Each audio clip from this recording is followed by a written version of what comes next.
बिस्मिल्लाहिर्रहमानिर्रहीम। अस्सलाम वालेकुम। आपका दोस्त सलमान हैदर। दुआ है उस परवरदिगार से कि उसने आपको और आपके अहले खाना को अपनी हिफ्ज़ो अमान में रखा हुआ। इब्तिदा में आपका शुक्रिया अदा कर दूँ फीडबैक से मुतल्लिक। डेफिनेटली वो मेरी रहनुमाई करते हैं, जो अप्रिशिएट करते हैं उनका बहुत शुक्रिया, जो तनकीद करते हैं उनका 2 दफ़ा शुक्रिया जी, कि मुझे अपने मामलात और कंटेंट के हवाले से मज़ीद काम करने का मौका मिलता है। आपका एक बार फिर से बहुत शुक्रिया। तो सबसे पहले मैं जो बातें आपसे करनी है, तो उसमें सबसे पहले मैं आपको ये बता दूँ कि आज भी हमारी सहाफ़त ने एक बार फिर तसल्ली करने की कोशिश की है कि दरअसल जिनसी इस्तेहसाल होता क्या है, सेक्सुअल असॉल्ट होता क्या है।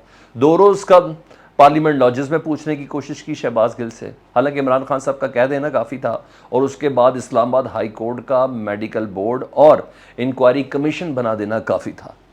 उसके बाद बनता नहीं था किसी शख्स की इज़्ज़त नफ्स मजरू करने के लिए। लेकिन फिर आज फिर मोतीउल्लाह जान साहब ने यह सवाल कर दिया, तो आज मज़ीद उनकी तसल्ली और तशफ़ी पता नहीं हुई या नहीं हुई। सहाफ़त की, सहाफ़ी की नहीं, सहाफ़त की तसल्ली हुई या नहीं। पता चल गया कि जिससी इस्तेहसाल की एक फॉर्म ये भी होती है कि किसी के प्राइवेट पार्ट्स को टॉर्चर किया जाए।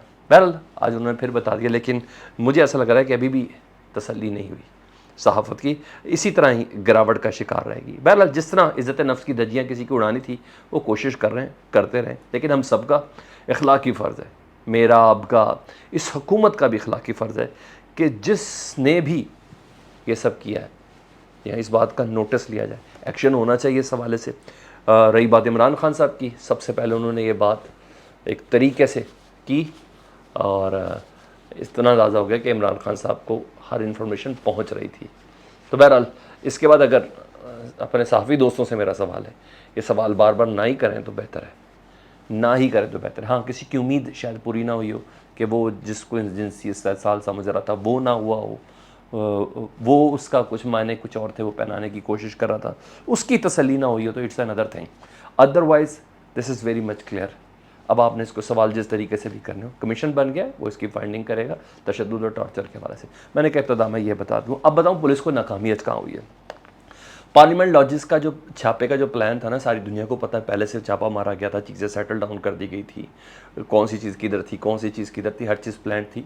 हालांकि ये छापा शहबाज गिल को गिरफ्तारी होने के बाद उनके जहाँ जहाँ वेयर बोर्ड से तमाम चीज़ों को छन्नी करके चेक कर लिया गया था। लेकिन पता है केस में जान नहीं है, ठुस हो जाना है। जब ठुस हो जाना तो उन्होंने पिस्तौल निकलवाई, सेटेलाइट फ़ोन निकलवाया। सेटेलाइट फ़ोन निकलवाने के बाद मीडिया को पूरा पूरा फुटेजेस और सारी चीज़ें बुला के दिखाई गई जी, हर चीज़ प्लान थी। शहबाज गिल खुद कह रहे जब मैं गया था तो कुछ और था, अब यहाँ कुछ और है, जो चीज़ें मैंने पासपोर्ट वगैरह जान रखा था वहाँ है नहीं, वो किसी और जगह पे है। पिस्तौल मेरे किसी मुलाजिम के कमरे से निकली, तो उन्हीं का ही होगा, मेरा नहीं है। मेरे पास जो लाइसेंसी चीज़ें वो तमाम चीज़ें हैं। लेकिन बहरहाल पुलिस ने मज़ीद रिमांड के लिए जाना था और 7 रोज़ का आज रिमांड उन्होंने पुलिस ने मांगा, और लेकिन अदालत ने कहा कि नहीं, बहुत हो गए, उनका जुडिशल कर दिया। मगर इतलात मेरे पास दूसरी है कि रात के उनकी गिरफ्तारी डल सकती है दूसरे मुकदमे में पिस्तौल के हवाले से। और हालांकि ये नाजायज़ असले का है, इसमें शख्सी ज़मानत पे भी ज़मानत हो जाती है। लेकिन बहरहाल मकसद है मामले को लेट करना, मकसद है ज़्यादा से ज़्यादा इमरान खान को टॉर्चर करना, मकसद है ज़्यादा से ज़्यादा पैनिक फैला के रखना। तो ये है कि शहबाज गिल को ज़्यादा देर ज़रा अपने पास रखा जाए। बहरहाल ये हथकंडा और ये भी हुकूमत का इंशाल्लाह नाकाम ही होगा। दूसरी तरफ हुकूमत के जो पंटर्स हैं ना, इन तमाम चीज़ों को पाकिस्तान के इस्टेब्लिशमेंट की तरफ डालने की कोशिश कर रहे हैं। तो ज़रा फिर क्लियर भी कर लेना, इसमें पंटरों में मैं राना सनाउल्लाह साहब को भी शामिल करता हूँ। जी हाँ, जो कहते हैं मेरी इतलात के मुताबिक तो मेरे पास नहीं, मैं कह देता हूँ कि हमारी मौजूदगी में नहीं हुआ, लेकिन के साथ एक क्वेश्चन मार्क भी देके वो तमाम चीज़ें बहरहाल कर रहे होते हैं। मगर मेरी और आपकी ये इखलाकी ज़िम्मेदारी है कि इस मामले को हमने आखिर तक देखना है इंशाअल्लाह ताला जी। अच्छा, दूसरी पीडीएम की अभी बड़ी अहम चीज़ें हैं जो आपके साथ डिस्कस करें। पीडीएम की एक देरीना ख्वाहिश थी, वो पूरी होगी, बड़ा ज़ोर लगा रहे थे जी। जब उन्होंने देख लिया NA 245 कराची में शहरी इलाके में 9 जमातों ने मिलकर भी पाकिस्तान तहरीक इंसाफ को का उतना वोट नहीं लिया जितना पाकिस्तान तहरीक इंसाफ के एक कैंडिडेट ने वोट लिया। पता चल गया, वो कहते हैं ना, आवाज़ खल्क नक्कारा खुदा समझो। जी हाँ, ऐसे ही हुआ जी। और उनको पता चल चुका है 17 जुलाई का, वैसे रिजल्ट पता चल गया। अब इनकी कहाँ पे टांग रही थी, और इन तमाम ने मिलकर जोर लगाया जी बारिश बड़ी है शहरी इलाके में। हैदराबाद में कल ही कैंसिल करवा दिया था इलेक्शन कमीशन से, आज कराची में भी ना इन्होंने बल्दियाती इंतखाबात का शहरी इलाके का जो दूसरा फेज़ था उसको उन्होंने कैंसिल करा दिया है, और गैर मुहैया मुद्दत के लिए फ़ेज़ 2 मुलतवी कर दिया गया है। और सारी की सारी इलेक्शन कमीशन माशाल्लाह उनके साथ है बिल्कुल, और उन्होंने ये फैसला दे दिया जी कि हैदराबाद में होगा। वजह क्या है, मसला बताऊं क्या है कि कराची और हैदराबाद में अगर मेयर आ गया ना पाकिस्तान तहरीक इंसाफ का, इनकी बैंड बज जानी है, उनको बड़े अच्छे से पता है। तो ये क्या करेंगे, तो ये पूरा मसला इस चीज़ का है। तो जब कप्तान भी अंपायर भी अपना है और फील्डिंग भी अपनी है, तो पाकिस्तान तहरीक इंसाफ ने इस सिलसिले में किसी किस्म की कोई दरख्वास्त नहीं दी, तो उसको पता है कि मेरी जीत मेरा यकीन है, इनके पल्ले है ही कुछ नहीं, ये डिलीवरी कुछ नहीं कर सके। अब 2 दिन से जाके आसिफ अली जरदारी साहब को नज़र आया है और बिलावल भुट्टो साहब को नज़र आया कि बरसात हो गई है, 250, 260, 70 बंदा मर गया है। अब नज़र आया है इनको, जब इनके विज़िट पूरे हो गए, दुबई के, यूरोप के, ये सारे पूरे हो गए, भुट्टो ज़िंदा रखना है ना, इसलिए अब इनको आया है। 2 दिन से बरसात हो रही है। अच्छा, बहरहाल इनकी एक दरीना ख्वाहिश आज पूरी हो गई पीडीएम की, अभी मज़ीद कोई झटका नहीं लेना चाह रहे ना, तो अभी तक ये चलेगा। ठीक है जी। अब आ जाऊँ जी एटीसी, एंटी टेररिस्ट कोर्ट। जी हाँ, इमरान खान साहब ने पेश होने का फैसला कर लिया, कल वो करेंगे क्योंकि उनको राहदारी 3 दिन की ज़मानत है, तो 25 तारीख ख़त्म हो रही है लास्ट डेट।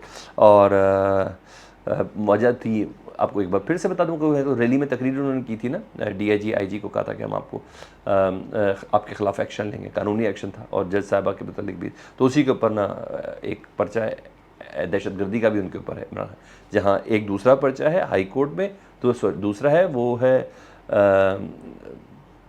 तौहीन अदालत के हवाले से। तो ये उसी केस का फौजदारी जिसे कहते हैं ना, वो वर्जन है, तो वो है। तो बहरहाल ज़मानत हो जाएगी, ये मुकदमा भी उड़ जाना है खान साहब का और एटीसी में कल, और हुकूमत को इधर भी सुक्की का सामने, मार्क में वर्ड्स ये मैं आपको अभी बता रहा हूँ। ठीक है। अच्छा, ये हो गया। दूसरा, फवाद चौधरी साहब की ना 2 दिन से एक बयान बड़ा ज़बरदस्त चल रहा है, जिसमें वो बाकायदा केपी के हुकूमत को और पंजाब हुकूमत को और एमपीएस को बाकायदा झंझोड़ते हुए नज़र आ रहे हैं कि आपको इसलिए टिकट नहीं मिली थी कि आप मिनिस्ट्री बन जाए, काम करें। 25 मई को आपने मायूस किया है, आपके लीडर के ऊपर FIR हुए, आप मायूस कर रहे हैं, आप उस तरह रेजिस्टेंस नहीं दिखा रहे जिस तरह दिखाने का हक होता है, तो प्लीज़ अपना ये सब करें। तो इस वजह से ना नून लीग ने कह दिया कि जी बहुत ज़्यादा राना सना हुसैन का जी वो पोजीशन नहीं है जो पोजीशन लगती है, पंजाब में इनके मामला बहुत ख़राब हैं, तो अनकरीब PTI और काफ लीग अलहदा हो जाएंगे, इस तरह की बातें चल रही। तो सुन लें जी किस तरह अलहदा हो गई जी। मेरा ख्याल है फवाद चौधरी का मैसेज भी लाउड एंड क्लियर पहुंचा था। 25 मई के ना PTI के कारकुनान जिसमें रहनुमा थे, उनके ऊपर टोटल 14 मुकदमात थे, और तमाम मुकदमात को वज़ीर दाखिला पंजाब कर्नल हाशिम साहब ने खारिज कर दिया जी। तमाम के 14 मुकदमात खारिज हो गए हैं, और कोई शक नहीं फवाद चौधरी के तहफ़्फ़ुज़ात इस सिलसिले में थे। 25 मई का भी उन्होंने दिया था, बाकायदा गिला किया था, और परवेज़ इलाही से भी गिला था। तो परवेज़ इलाही साहब का मैं सॉफ्टवेयर लफ्ज़ थोड़ा वो है अपडेट हो गया, लेकिन बहरहाल पता चल गया कि जी ये चीज़ें फ़ौरन होने वाली हैं। लेकिन दूसरी तरफ और भी कुछ है ना, कि अफवाहें भी दम तोड़ गई कि पंजाब और PTI में कोई ऐसा मसला चल रहा है, तो ऐसी कुछ नहीं, एक ही पेज पर है, अगर नहीं भी थे तो एक पेज पर हैं। ठीक है जी, ये ज़रा सुन लीजिएगा। दूसरा, KPK में जो काम शुरू हुआ पंजाब में शुरू हो गया जी, अब ऐसा नहीं है जी, सेम उसी तरह का जिस तरह के इमरान खान के ऊपर, जिस तरह के शहबाज गिल के ऊपर इन्होंने FIR दी हैं, सेम उसी तरह की दरख्वास्तें इस बार मियाँ वाली में पाकिस्तान तहरीक इंसाफ के मकामी सदर ने जी उन्होंने दी है। वज़ीर दाखिला राना सनाउल्लाह, मरीम नवाज़ शरीफ और शहबाज शरीफ के ख़िलाफ़ दरख्वास्त दे दी है जी, और डेफिनेटली अब उसी तरह के पर्चे ये लोग भी भुगतेंगे, और डेफिनेटली पंजाब में हुकूमत है, तो जिस तरह बरी का इलाका है, तो इसलिए जाती उम्रा भी इतना दूर नहीं है, तो जाती उम्रा तक जाने के जो रास्ते हैं ना, उनको हमवार किया जा रहा है। अगर हुकूमत इसी तरह की बोंगियाँ मारती रही, इसी तरह की बोंगियाँ मारती रही, यूं ही ज़मानतें होती रही, ये ऐसे पकड़ के लेके जाते, ज़मानतें हो रही हैं, ऐसे ही पकड़ के लेके जाते रहे, ये नाहलियत होती है कि इनके पल्ले कुछ नहीं हो, यूँ ज़मानतें हो रही हो। तो ये बोंगियाँ करेंगे ना, तो फिर ये जाती उम्रा के लिए रास्ते क्लियर कर रहे हैं, और जाती उम्र तक पहुँचने का जवाब पंजाब हुकूमत को मिल सकता है अगर यही पोजीशन रही। ये अपडेट्स थी, मैंने कहा मैं आपको आगाह कर दूँ। फीडबैक से मुतालिक ज़रूर आगाह कीजिएगा। अपना बहुत ज़्यादा ख्याल रखें। अल्लाहुम्मा सल्ली अला मुहम्मदिन व आले मुहम्मद।